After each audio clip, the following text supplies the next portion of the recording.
Hello everyone and welcome back to a brand new episode of NASCAR Heat 3 Career Mode. Today we start the round of 8 here in Martinsville to decide who is going to be competing for a championship in the Final Four in Homestead, Miami. We come in 3 points behind the cut line, coming into Martinsville, a track that I'm usually strong at, so I have quite a bit of confidence coming into this race. Hailie Deegan comes into this round outside of the cut line as well, so we cut straight to her attempt or her race in Martinsville, and she started P8, so it wasn't a great start, but it's pretty much average. She's been starting around 8th to about 12th throughout the majority of the season, so we weren't too concerned, and she immediately was able to get to the inside line, and as soon as she got to the bottom, she immediately started working her way forwards as she would get up to P4 about the midway point of this race and just continued to rally forwards as she was on the back bumper of Johnny Sauter and Austin Wayne Self sitting P2 as John Hunter Nemechek currently led at this point in the race with Stuart Friesen tailing behind her about half a second back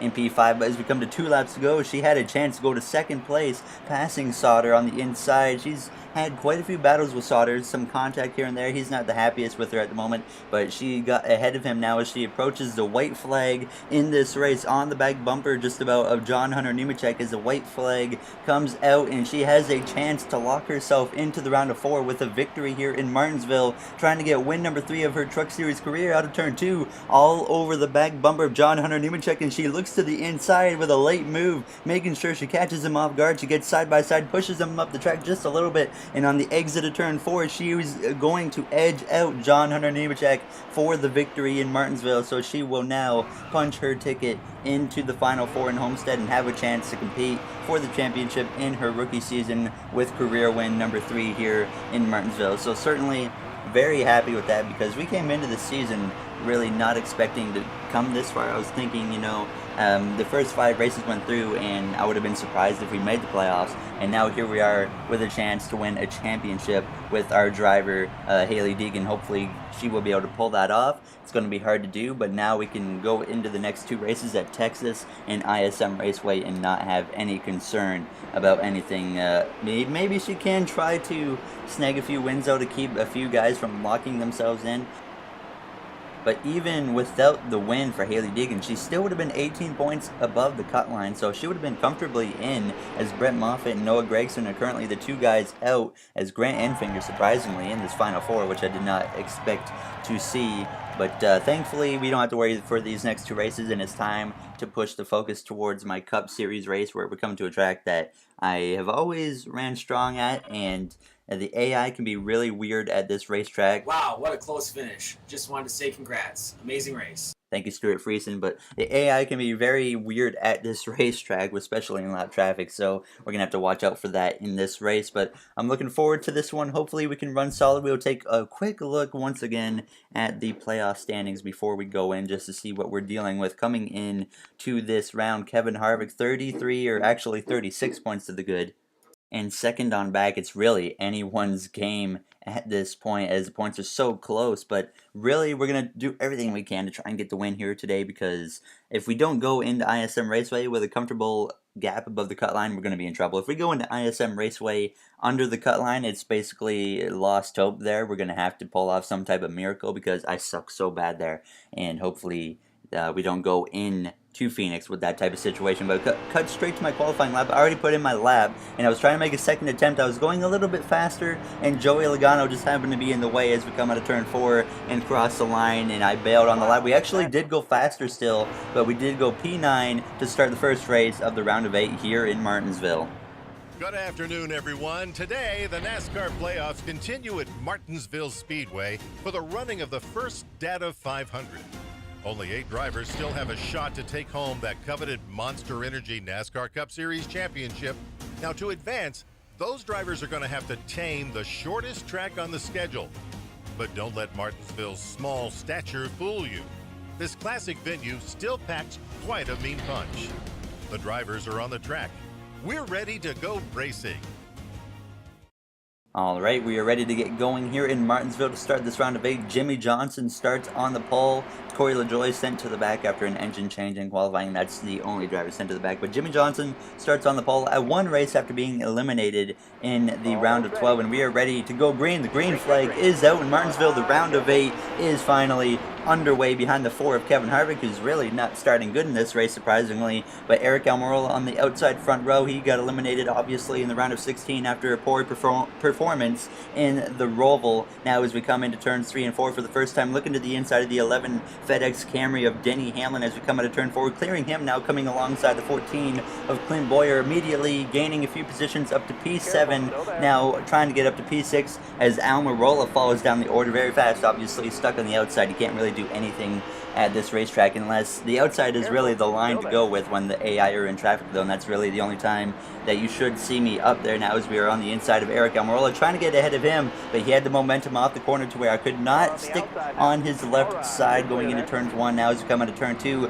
looking right on his left rear with a chance, but once again he's got the momentum down the straightaway, so I'm not able to quite make a move to try and get around him now as we're all over his back bumper out of turn 4. Just couldn't quite get the speed that we needed to get into a top 5 position, at least early on in this run, as Jimmy Johnson ran away with the lead as Kyle Busch followed him a few car lengths back. Truex up there in 3rd, Harvick 4th, so we have playoff drivers 2nd, 3rd, and 4th currently, and then we're the 4th best playoff driver sitting P6 right now, as now we come to lap 6 of 31 in stage 1. Still about the same gap between myself and Almirola. He is pulling away just a little bit, but we're still managing the gap to myself and Denny Hamlin, so we're really not in a position to be concerned right now. I'm hoping for top 5 finishes, honestly, in each race in this round, but that will likely not happen. Now as we cut to a few laps later, still, as you can see, the gap between myself and Almirola continued to grow, and Denny Hamlin actually closed up on my back bumper, but we did end up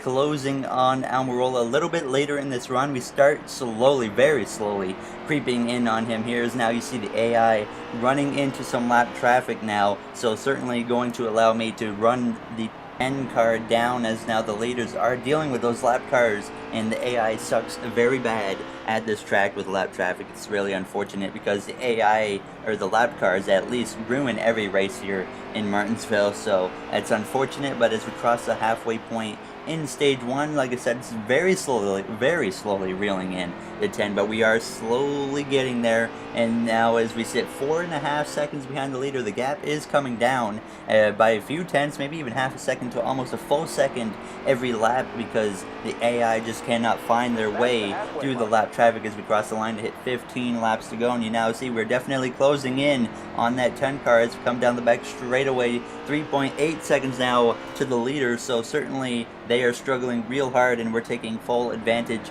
of it as we come out of turn 4 to cross the line once again. Through just over 3 seconds back this time, as Denny Hamlin, he starts to fall back a little bit from myself, so we're certainly starting to pick up the pace a little bit. We did just set our best lap of the race, and as we come to lap 26, just about 5 to go in stage 1, we did get past Almirola for P5 now, as we have caught the leaders 4th, 3rd, and 2nd of Johnson, Truex, and Kyle Busch right in front of me, but Kevin Harvick did eventually get to the front of the pack, as I was kind of surprised he was starting so far back, but now here he is leading the race, so really can't complain for himself now as we run down the back straightaway, trying to get to the back bumper of the 78 and the 48. As Johnson, he's going to go up to the top, and that's a very smart idea from him as we briefly get into the back of the 78 of Truex, but we hit 4 laps to go in stage 1, and I'm really trying to figure out what do I want to do here. Do I want to run the bottom and play it safe, or do I want to try to go to the top? And I tried to go to the top and completely screwed it up and hit the wall at a turn 2, so certainly not what I need to be doing as we come into turns 3 wide between Kyle Busch and Johnson and Greg Galding, as they both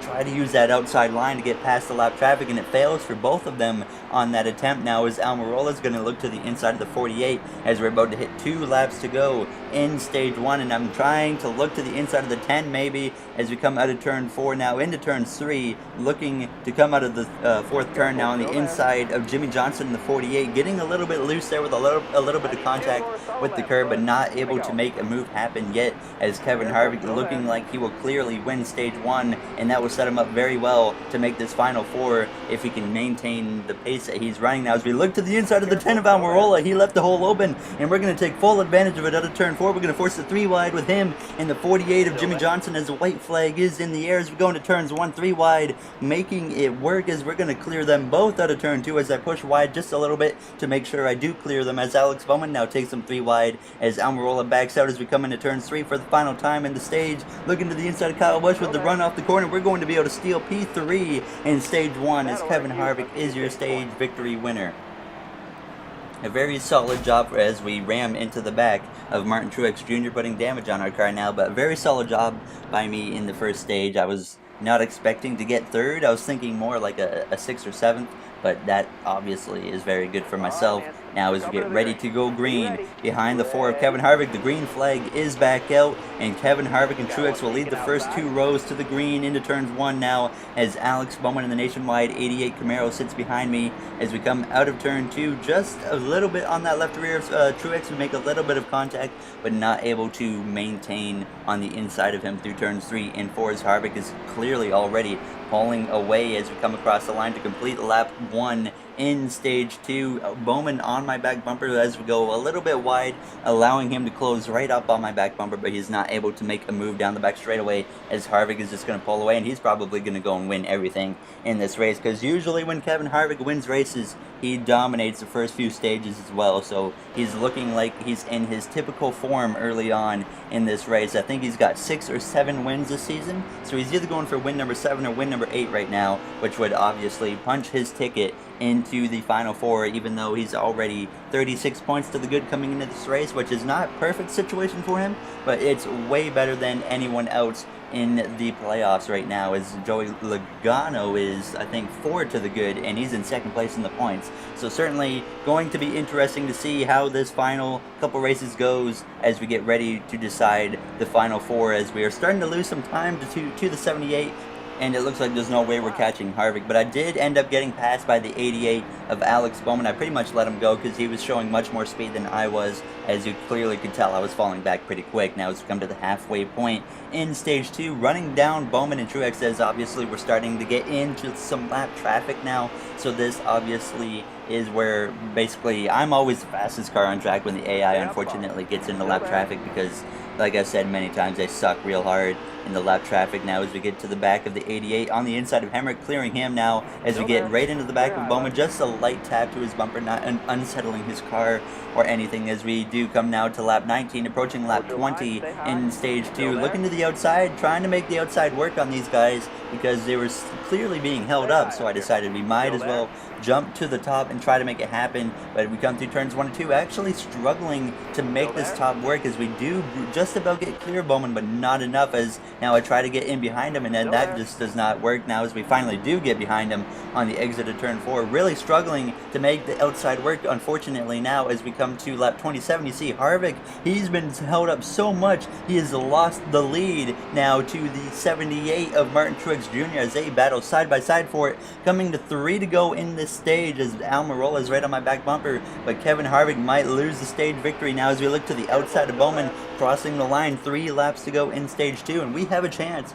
to maybe steal a stage victory, kind of like we did a few races back in Darlington. Obviously we have been stealing quite a few stage points here recently, as the later parts of these stages have been pretty interesting at these races. Now as we come out of turn 4, side by side, 2 to go, with Alex Bowman on my inside as we go into turns 1. He goes wide and gets into me, and that pushes me up the track, but thankfully we're able to really keep our same pace. Now as we look to the outside, I'm going to let the 88 know I didn't really appreciate that, so I get into him down the straightaway now as we go into turns 3 and 4 to take the white flag this time, as Daniel Suarez looks to the inside of Almirola. He got eliminated last round as well. Now as we get to the back bumper of Harvick, just about in turns 1 and 2, alongside the 88 of Bowman, trying to get at least P3 before the stage is over, down the back straightaway into turns 3 and 4 for the final time in the stage. It looks like Truex is going to get the stage victory as we come out of turn 4. Come on, we're going to get the run, and Alex Bowman's going to fall just short to me, and we will get P3 in stage 2.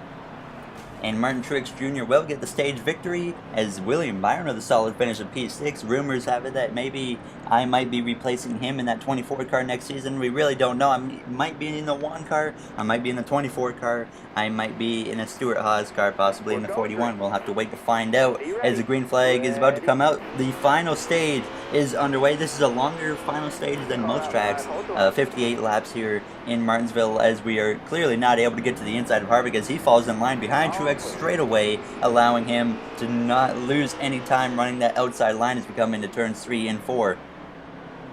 Daniel Suarez looks to the inside of Alex Bowman on the exit of turn 4, so he's going to gain a spot there as we come across the line to complete the first lap in stage 3. Now pushing a little wide in turns 1 and 2. That was really one of the problems I was having, is I was quite often just going a little too deep into the corners in this race, and that was certainly costing me some time as we come out of turn 4, already losing quite a bit of ground to Harvick and Truex, as they clearly are really the class of the field in this race, and we just cannot compete with them now. As Daniel Suarez looks to my inside as we go a little wide, but now I could let him go, and that's exactly what I decided to do. I'm thinking about the long game here, the long-term final result of this race. I'm not going to waste anyone's time right now. I'm just going to let him go. He's not a driver I'm battling for in the playoffs, so I'm just going to let Suarez have the position, and he can go. He's probably not going to be able to run down the front 2 drivers, as really the 704 games made his AI pretty slow, unfortunately, in this game. Now as William Byron approaches my back bumpers, he's having a solid run. He's been having some decent runs recently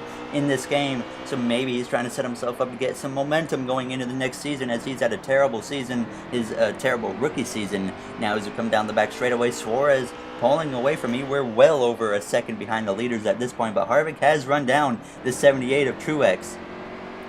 But as we come out of turn 4 and cross the line, it is now 53 laps to go, as we do actually start to reel in Suarez a little bit once again as we exit turn 2, closing in on his back bumpers, starting to get into a bit of a rhythm at this point now as we come into turns 3 and we hit the curb and around we go in front of William Byron. We get hit in the left rear by him and completely turning this race around for me, and immediately I'm thinking about points, so I decide we need to find a hole here, and I find that hole between the 95, hitting some other cars into the wall, but now the caution comes out as I completely screwed up turn 3 and 4. I went into turn 3 and hit the curb, and that's the first time since NASCAR Heat 2 that I've hit the curb in the corner and spun out from it, and it was really not the right time to have it happen now as we fall back to P16, and immediately my racing senses came into me just to sit there in the grass and let the field go by. But then I immediately thought about points, and I was like, we need to get back on the track as soon as possible, and unfortunately in doing that I caused a caution,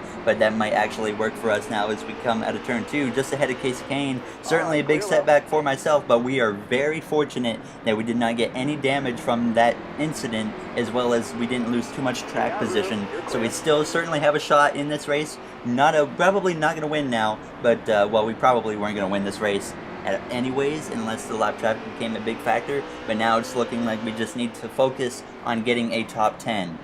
That incident obviously was 100% a mistake on my part as we try to make it 3 wide with the 43 and the 9, but I'm going to back out down the straightaway and let the 43 go. But we can't have any more incidents like that. It's moments like that that could cost me a chance at competing for a championship in Homestead now as we get on the back bumper of the 43 of Bubba Wallace. Just patiently, I'm not trying to be too aggressive at this point, obviously after screwing up in turn 3, wrecking the car. I don't want to make a mistake again now as we look to the inside. Very ambitious, late braking on the 43, trying to get to his inside as we exit turn 2. Chase Elliott backed out of the situation, allowing me to take control of passing the 43 of Bubba Wallace as we go into turn 3, hitting that curb again, but thankfully we're now driving right on top of the curb now as we come to lap 100, really going nowhere unfortunately as we sit in P12 behind Joey Logano. We gained a few spots, but we've really been riding behind the 22 for at least the last 15 to almost 20 laps now in this race. Now as we cross the line to hit 25 laps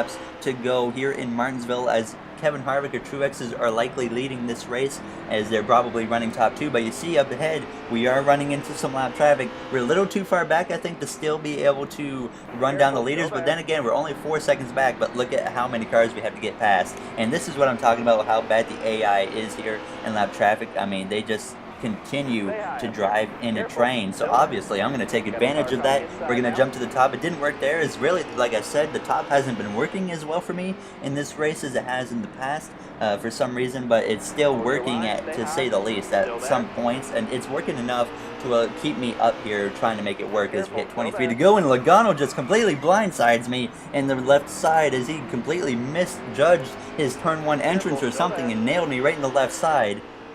And that allows the 95 of Casey Kane to get to my inside as we come through turns 3 and 4, trying to get to the back bumper of Ryan Blaney. A little bit of a wide exit, but we got enough speed to clear the 95. And I'm going to make an ambitious dive into the inside of the 12 of Ryan Blaney through turns 1 and 2, trying to gain the track position we need as we ride right behind Joey Logano, who came into this race above the cut line, but he has not had a good race for himself, so he might not even be in the final 4 right now as we come out of turn 4, trying to make his day worse as we try to get past him to get into the top 10 as we hit 21 to go. And right now I fell into line, just making sure I kind of stay here for the moment, but certainly once we get the opportunity, we're going to jump back up to the top now as we try to get towards the top of the 22 as we have a big run into turns 3 and 4 alongside the 22 of Logano out of turn 4, crossing the line. 20 laps to go in this race, only 2.7 seconds behind the leader. So really, if we can find a way to get past all these cars, we might have a way to run down the leaders. But as we come to 10 to go, still in the same situation. I could not get past